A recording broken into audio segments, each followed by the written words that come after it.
नमस्कार विद्यार्थी मित्रांनो, स्वागत आहे तुमचं आजच्या नवीन व्हिडिओमध्ये. तर विद्यार्थी मित्रांनो, आजचा व्हिडिओ खूप जास्त महत्त्वाचा ठरणार आहे तुमच्या परीक्षेसाठी. तर आज आपण 31 जानेवारी 2026च्या खूप महत्त्वाच्या चालू घडामोडी पाहत आहोत. तर आजचा आपला व्हिडिओ सुरू करण्याच्या अगोदर कालच्या काही महत्त्वाच्या आपण वन लाइनर स्वरूपामध्ये चालू घडामोडी पाहून घेऊयात रिव्हिजनसाठी.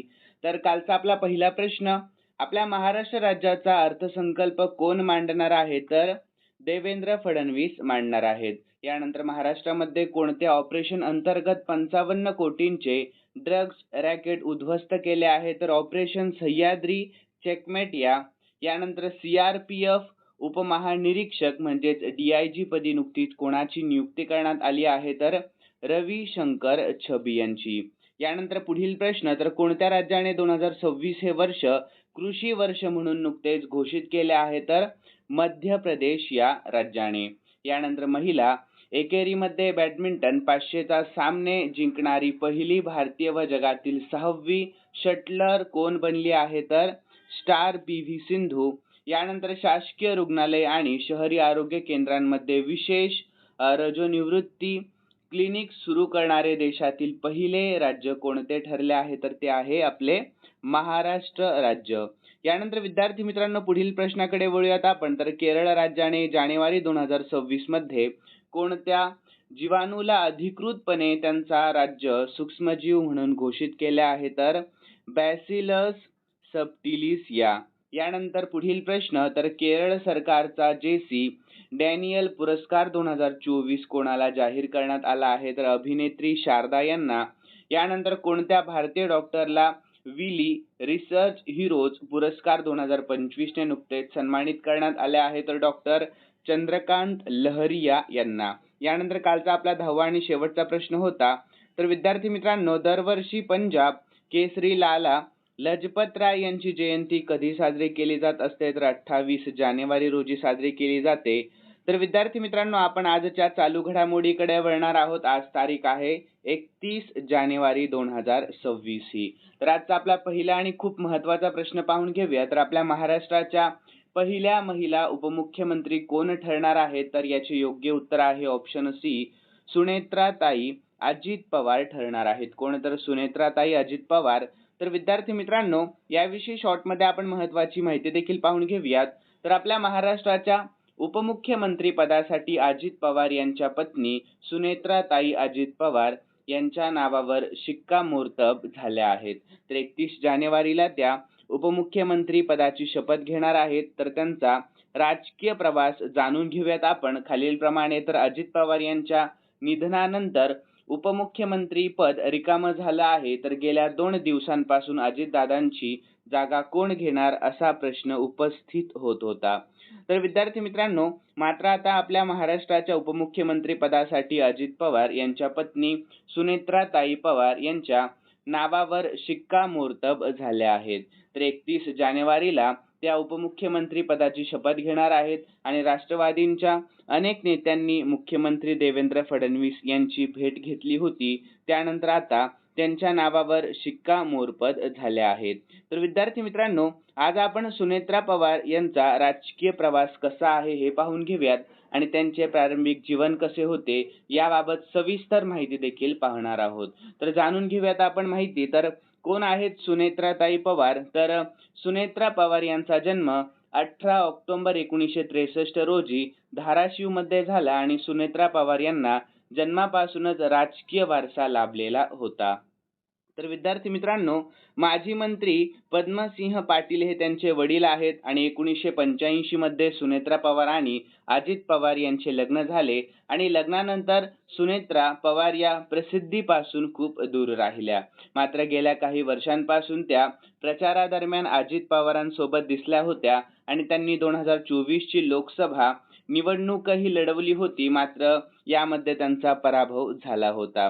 तर विद्यार्थी मित्रांनो, त्यानंतर त्या राज्यसभेवर निवडून गेल्या आणि सुनेत्रा पवार काय करतात हे देखील आपण खालीलप्रमाणे पाहून घेऊयात.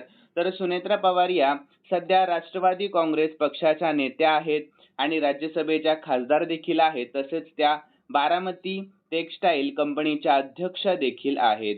तर विद्यार्थी मित्रांनो, त्यांनी सामाजिक, शैक्षणिक आणि पर्यावरणीय कार्यामध्ये सक्रिय सहभागी नोंदवलेला आहे आणि 2010 मध्ये सुनेत्रा पवार यांनी एन्व्हायरमेंटल फोरम ऑफ इंडिया ची स्थापना देखील केलेली आहे. ठीक आहे, सर्व विद्यार्थ्यांनी ही माहिती लक्षात ठेवा, खूप जास्त महत्त्वाची आहे.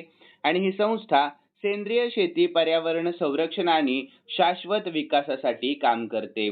तर विद्यार्थी मित्रांनो, शिक्षण क्षेत्रामध्ये त्यांचं योगदान काय आहे, तर सुनेत्रा पवार यांनी समाजकारणासह शैक्षणिक क्षेत्रातही महत्त्वाचे योगदान दिले आहे. तर त्या ग्रामीण भागातील विद्यार्थ्यांना दर्जेदार शिक्षण देण्यावर लक्ष केंद्रित करणाऱ्या विद्या प्रतिष्ठान या शैक्षणिक संस्थेच्या विश्वस्त देखील आहेत आणि या अनुभवाचा त्यांना आगामी काळामध्ये मोठा फायदा देखील होण्याची शक्यता आहे. यानंतर विद्यार्थ्यांनो, सुनेत्रा पवार यांच्या नावावर होणार हा विक्रम हे देखील पाहूया. तर सुनेत्रा पवार यांनी उपमुख्यमंत्री पदाची शपथ घेताच त्यांच्या नावावर एक मोठा विक्रम होणार आहे आणि त्या आपल्या महाराष्ट्राच्या पहिल्या महिला उपमुख्यमंत्री असणार आहेत आणि या अगोदर कोणत्याही महिलेने या पदावर काम केलेले नाही आणि पवार घराण्याचा राजकीय वारसा पुढे चालवण्याचे काम आता त्या करणार आहेत. तर विद्यार्थी मित्रांनो, संपूर्ण राज्यातून उपमुख्यमंत्री पदासाठी सुनेत्रा पवार यांना उपमुख्यमंत्री बनवण्याची मागणी करण्यात येत होती. त्यानंतर आता त्यांच्या नावावर शिक्कामोर्तब झालेले आहे. सर्वांनी ही माहिती लक्षात ठेवा. तर यानंतर विद्यार्थी मित्रांनो, आपण पुढील प्रश्न पाहूयात. प्रश्न दुसरा, तर आर्थिक सर्वेक्षण 2025-26 नुसार एप्रिल 2026 पासून भारतीय अर्थव्यवस्थेचा अंदाजित विकास दर किती आहे, तर याचे योग्य उत्तर ऑप्शन सी 6.8% ते 7.2% असं आहे. किती, तर 6.8% ते 7.2%. तर विद्यार्थी मित्रांनो, आर्थिक सर्वेक्षण 2025-26 नुसार एप्रिल 2026 पासून सुरू होणाऱ्या आर्थिक वर्ष 2026-27 साठी भारतीय अर्थव्यवस्थेचा अंदाजित विकास दर म्हणजेच रिअल जीडीपी ग्रोथ 6.8% ते 7.2% च्या दरम्यान राहण्याची शक्यता आहे. तर या सर्वेक्षणातील काही महत्त्वाचे मुद्दे देखील आपण पाहून घेऊयात. तर आर्थिक वर्ष 2025-26 च्या चालू वर्ष या वर्षासाठी विकास दराचा अंदाज 7.4% वर्तवण्यात आला आहे आणि मध्यकालीन क्षमता, तर आपल्या भारताची संभाव्य विकास क्षमता आता 7% आसपास पोहोचलेली दिसून येत आहे. तर विद्यार्थी मित्रांनो, महागाई, तर एप्रिल ते डिसेंबर 2025 या काळामध्ये किरकोळ महागाई दर 1.7% इतका ऐतिहासिक नीचांकी राहिला आहे. यानंतर प्रश्न तिसरा पाहूयात आपण. तर ऑस्ट्रेलियन महिला T20 संघाची कर्णधार म्हणून कोणाची नुकतीच नियुक्ती करण्यात आली आहे, तर याचे योग्य उत्तर ऑप्शन डी सोफी मोलिनक्स यांची. कोणाची, तर सोफी मोलिनक्स यांची. तर विद्यार्थ्यांनो, याविषयी आपण महत्त्वाची माहिती पाहूयात. तर ऑस्ट्रेलियन महिला T20 संघाच्या नवीन कर्णधार म्हणून अष्टपैलू खेळाडू सोफी मोलिनक्स यांची नुकतीच नियुक्ती करण्यात आली आहे आणि या नियुक्तीबाबतचे काही महत्त्वाचे तपशील देखील आपण पाहून घेऊयात. तर त्यांनी कोणाची जागा घेतली, तर त्यांनी एलिसा हिली यांची उत्तराधिकारी म्हणून ही जबाबदारी स्वीकारली आहे आणि पहिले आव्हान, तर फेब्रुवारी 2026 मध्ये आपल्या भारताविरुद्ध होणाऱ्या T20 मालिकेमध्ये त्या पहिल्यांदाच संघाचे नेतृत्व करणार आहेत. तर सर्व प्रकारांमध्ये कर्णधार, तर सोफी मोलिनक्सला केवळ T20 नव्हे तर क्रिकेटच्या तिन्ही फॉर्मॅटमध्ये, म्हणजे कोणते फॉर्मॅट, तर कसोटी, एकदिवसीय आणि T20 या तिन्ही फॉर्मॅटमध्ये ऑस्ट्रेलियाची नवीन कर्णधार म्हणून नियुक्त करण्यात आले आहे.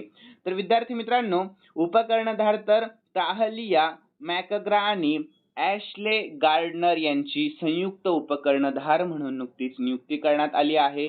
यानंतर चौथा प्रश्न, तर रशियाचे प्रसिद्ध सुपरजेट 100 विमाने आपल्या भारतामध्ये तयार करण्यासाठी कोणत्या दोन कंपन्यांनी करार केला आहे, तर याचे योग्य उत्तर आहे ऑप्शन सी HAL आणि UAC. म्हणजेच काय विद्यार्थी मित्रांनो, तर HAL म्हणजे हिंदुस्तान एरोनॉटिक्स लिमिटेड आणि UAC म्हणजे काय, तर युनायटेड एअरक्राफ्ट कॉर्पोरेशन. ठीक आहे, सर्वांनी लक्षात ठेवा. यानंतर आपण याविषयी महत्त्वाची माहिती देखील पाहून घेऊयात. तर विद्यार्थी मित्रांनो, रशियाचे प्रसिद्ध सुपरजेट 100 म्हणजे SJ-100 हे प्रवासी विमान आपल्या भारतामध्ये तयार करण्यासाठी खालील दोन प्रमुख कंपन्यांनी करार केला आहे. कोणकोणती कंपनी, तर हिंदुस्तान एरोनॉटिक्स लिमिटेड आपल्या भारताची आणि युनायटेड एअरक्राफ्ट कॉर्पोरेशन रशियाची कंपनी. तर विद्यार्थी मित्रांनो, या कराराशी संबंधित काही महत्त्वाचे मुद्दे देखील आपण पाहून घेऊयात. तर ठिकाण, हा ऐतिहासिक करार हैदराबाद येथे आयोजित विंग्स इंडिया 2026 या प्रदर्शनादरम्यान करण्यात आला आणि याचा उद्देश तर या करारानुसार HAL ला भारतामध्ये ही विमाने तयार करण्याचा आणि विकण्याचा परवाना म्हणजेच लायसन्स मिळण्यात आले आहे. तर क्षमता, तर हे विमान 87 ते 108 आसनी असून ते कमी अंतराच्या विमान प्रवासासाठी खूप उपयुक्त आहे आणि याचे वेळापत्रक तर HALच्या अंदाजानुसार पुढील 3 वर्षांमध्ये आपल्या भारतामध्ये तयार झालेले पहिले सुपरजेट 100 विमान बाहेर येऊ शकते आणि या करारामुळे आपल्या भारताच्या मेक इन इंडिया मोहिमेला मोठी चालना मिळणार असून नागरी विमान निर्मिती क्षेत्रामध्ये भारत स्वावलंबी होण्याच्या दृष्टीने हे खूप महत्त्वाचे पाऊल मानले जात आहे. तर विद्यार्थी मित्रांनो, पुढील प्रश्न सुरू करण्याच्या अगोदर सर्वांसाठी महत्त्वाची सूचना. तर या व्हिडिओचं लाईकचं टार्गेट मी फक्त 500 लाईक ठेवलेलं आहे. किती? तर फक्त 500 लाईक. तर आपल्या व्हिडिओला हजारो व्ह्यूज जाऊन सुद्धा खूप कमी विद्यार्थी लाईक करतात, म्हणून या व्हिडिओचं फक्त 500 लाईक टार्गेट मी ठेवलेलं आहे. आणि विद्यार्थी मित्रांनो, या व्हिडिओच्या शेवटी मी तुम्हाला काल झालेल्या चालू घडामोडीचे प्रश्न देखील दिलेला आहे. त्याही प्रश्नाचे उत्तर मला कॉमेंटमध्ये कळवा आणि तुम्हाला व्हिडिओ कसा वाटतोय हे देखील सर्वांनी सांगा. आणि विद्यार्थ्यांनो, या व्हिडिओच्या कॉमेंटमधले उत्तर पाहून आणि आपल्या लाईकचे टार्गेट पूर्ण झाल्यावर मलाही पुढील व्हिडिओ बनवण्याचं प्रोत्साहन व बळ मिळत असतं, म्हणून सर्वांनी लाईकचे टार्गेट आणि कॉमेंटमधलं उत्तर सांगण्याचा पुरेपूर प्रयत्न करत जा. तर चला बघूयात पुढील प्रश्न. यानंतर पुढील प्रश्न आहे आपला 5वा. तर विद्यार्थी मित्रांनो, प्रजासत्ताक दिनाच्या चित्ररथ संचालनामध्ये आपल्या महाराष्ट्र राज्याने कोणत्या संकल्पनेवर चित्ररथ सादर केला होता? तर याचे योग्य उत्तर ऑप्शन सी, गणेशोत्सव आत्मनिर्भरतेचे प्रतीक आहे. ठीक आहे, सर्वांनी लक्षात ठेवा. तर विद्यार्थी मित्रांनो, याविषयी आपण शॉर्टमध्ये महत्त्वाची माहिती देखील पाहून घेऊयात. तर प्रजासत्ताक दिवस 2026च्या परेडमध्ये आपल्या महाराष्ट्राने गणेशोत्सव आत्मनिर्भरतेचे प्रतीक या संकल्पनेवर आधारित चित्ररथ सादर केला होता. तर विद्यार्थ्यांनो, या चित्रपटातून महाराष्ट्राची समृद्ध सांस्कृतिक परंपरा, अष्टविनायकांचे दर्शन आणि गणेशोत्सवामुळे मूर्तिकार, ढोल, ताशे, पथके व कारागिरांना मिळणारा रोजगार म्हणजेच आर्थिक आत्मनिर्भरता प्रभावीपणे दाखवण्यात आलेली होती. यानंतर 6वा प्रश्न पाहूयात आपण. तर 6व्या, खेलो इंडिया विंटर गेम्स 2026 मध्ये दिल्लीच्या 14 वर्षीय आरुष तिवारीने फिगर स्केटिंग मध्ये कोणते पदक जिंकले आहे? तर याचे योग्य उत्तर ऑप्शन सी, कांस्य पदक जिंकले आहे. कोणते? तर नुकतेच कांस्य पदक जिंकले आहे.